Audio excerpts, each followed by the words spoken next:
Hello, my name's Rich and this is my 2015 Vauxhall Vivaro campervan, which I fully converted myself from start to finish. I documented the whole process on YouTube.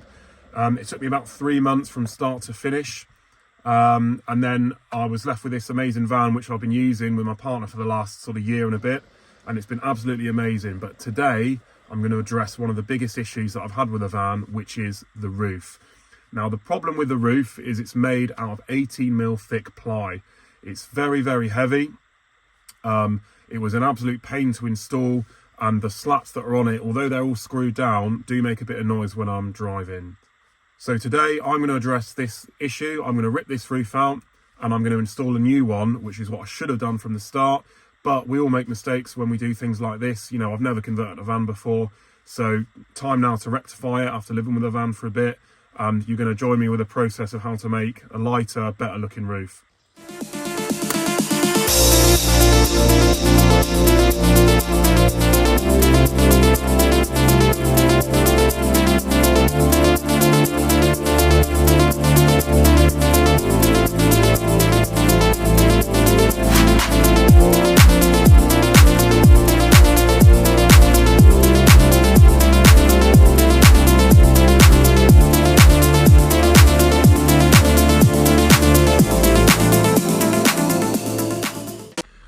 Right, here's the new roof that we're going to put on. Obviously, see the old roof behind it. So it's going to be two-piece roof with obviously a gap in the middle. Nice sort of board holding it there. I've not thought about how I'm going to, well, I have thought about how I'm going to install it. But what I need to do first is dry fit it. And then potentially I'm going to stain it with some of this, which is what I used on the last one. I've got a test piece in the garage.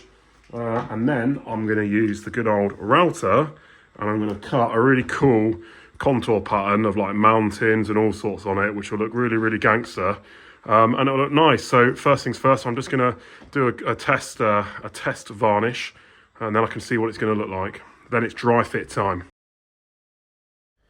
So this is the bit where I was just going to like see what the contour patterns look like. So I just stained a couple of test bits of wood, got out the sort of 6mm and the 18mm router bit, and did a 1, 2 and a 3mm depth of cut to see what looked best, and turned out 1mm depth of cut, 6mm was what I was going to use. So after that, I just had to remove the rest of the battens from the roof.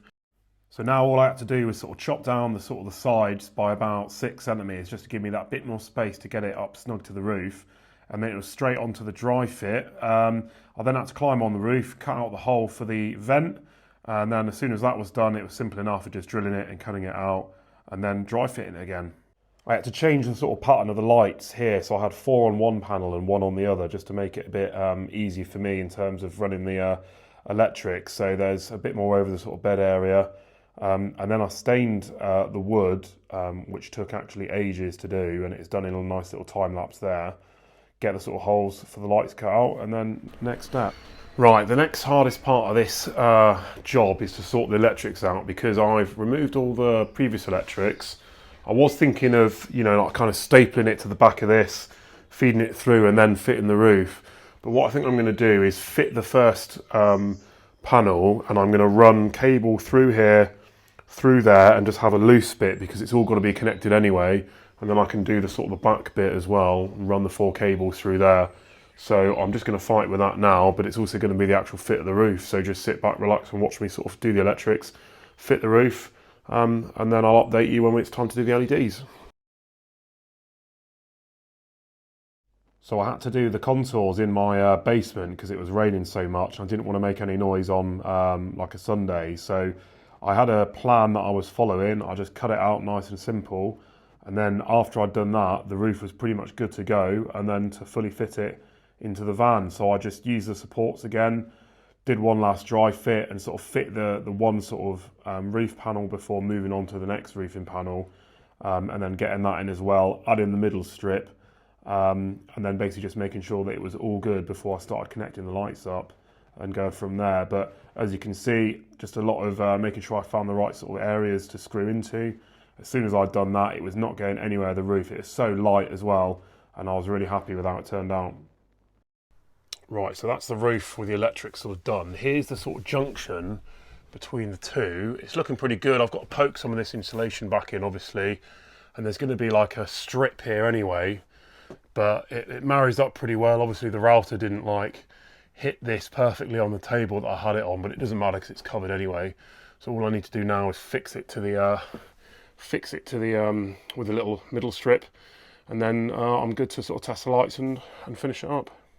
Last thing I had to do here was just to fit the sort of middle strip between the two panels. It's kind of deliberately a bit lighter just to contrast and pop a bit more. I left sort of 20mm gap down each side so I could fit the LED light channels a bit later, and then it was just time to do the LED lamps. Right, that is all the wiring done and the lights put in. I've got a few finishing touches to do. I've done the vent at the end. I'm just going to poke some of the insulation away, and I'm just going to basically run this cable to a battery now, and I'm just going to test it so I don't have to mess around routing it and then realise it doesn't work. So that's the next thing on the agenda. Sometimes the best thing about having a movable electrical cabinet like I do means it's so much easier to work on it when you actually have to do some work. And I'm not sure I've ever actually done any work on it because everything just seems to work. But what I'm going to do is just strip these cables, put it in one of the lighting circuits, or just one of the circuits with a fuse, and see if it works. Well, they all come on, so that's great news. Brilliant.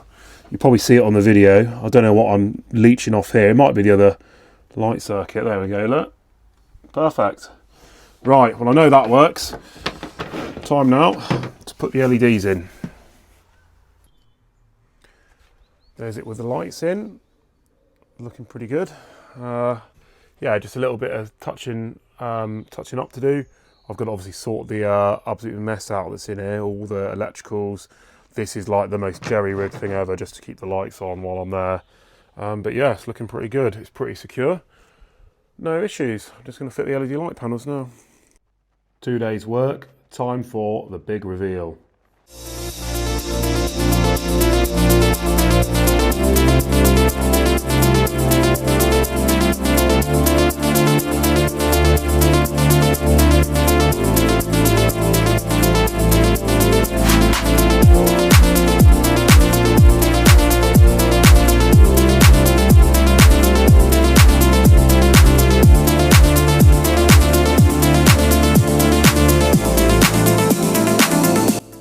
Thanks as always for watching. If you really like the video, just give me a like and a comment, and any questions that you have, I'll get back to you as quick as I can.